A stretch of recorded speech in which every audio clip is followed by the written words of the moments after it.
Good afternoon my all friends.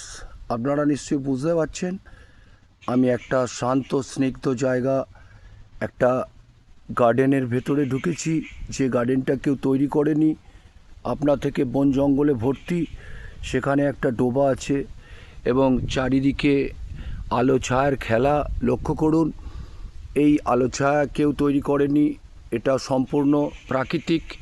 এই আলো ছায়া তার মধ্যে আমার এখানে খুব ভালো লাগছে, তাই আমি এখানে এসেছি। দেখুন এখানে একটা ছোট্ট ডোবা আছে, সেটা দৃশ্য আপনারা লক্ষ্য করুন, কি সুন্দর দৃশ্য। এবং তার থেকে দূরে লক্ষ্য করুন কিভাবে আলো ছড়িয়ে পড়েছে চারিদিকে, প্রচুর গাছ এবং তার মধ্যে সূর্যের লুকোচুরি। সূর্য আমার পিছু ছাড়ছে না। এবং আজকে আমি প্রথম প্রত্যক্ষ করলাম যে আজকে উত্তরে হাওয়া বইছে, সুন্দর পরিবেশ। দেখুন আরও কত সুন্দর এখানে এই বাগানটা, চারিদিকে বনাঞ্চল ঘেরা, অভূতপূর্ব দৃশ্য। আপনারা ভালো থাকবেন, ধন্যবাদ।